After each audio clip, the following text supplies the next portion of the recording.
Pensemos, retrotraigámonos un momento al año 1788, en que muere el rey Carlos III.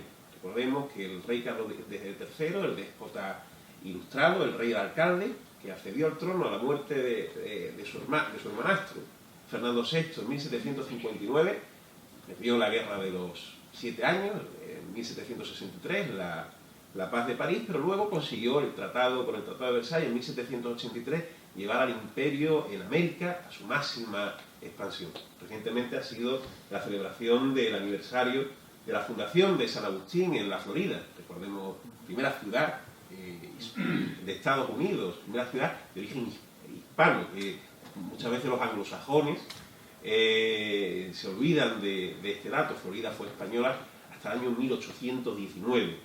Pues este periodo de esplendor finaliza en 1788. Comienza el reinado de Carlos IV. Carlos IV reina entre el año 1788 y el año 1808. Es un monarca bonachón, sería la palabra.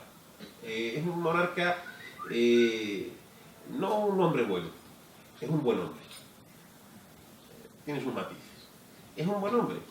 Y sin embargo va a caer en una costumbre que ya habían tenido sus antecesores en el siglo XVII del valimiento, de los validos. Un advenedizo, como es un hidalgo extremeño, Godoy, va a ascender en los favores del trono. Pero un acontecimiento va a desmoronar la política exterior de la monarquía hispánica.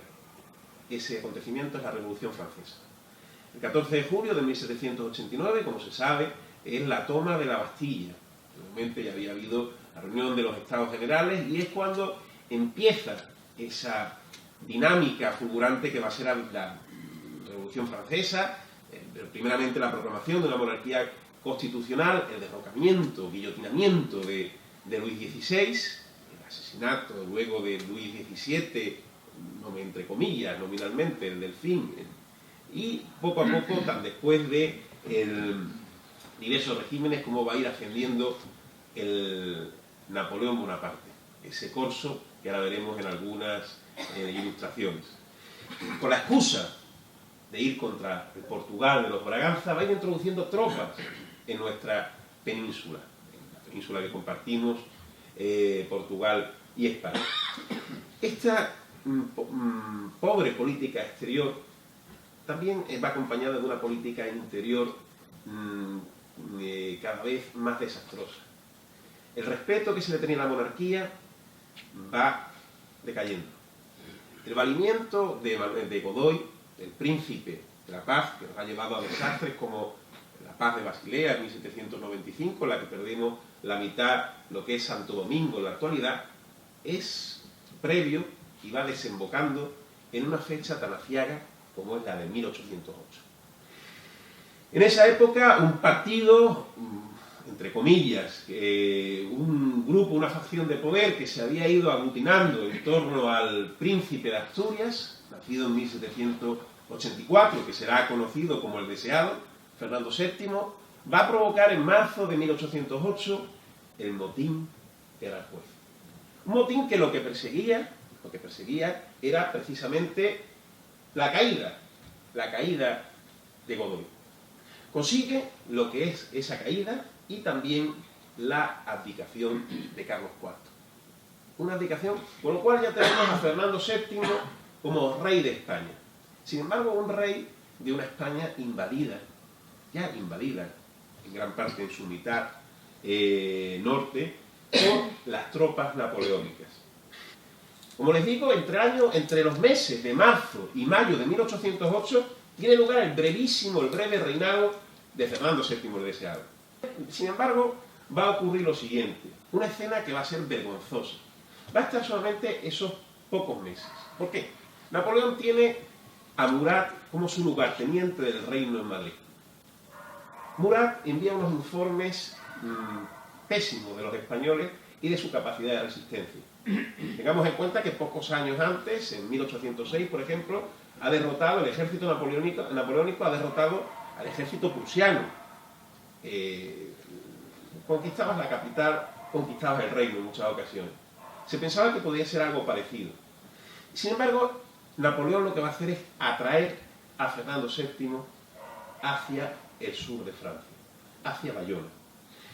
Allí va a reunir a los reyes destronados, Carlos IV y María Luisa, junto al reciente y joven rey, veinteañero, Fernando VII.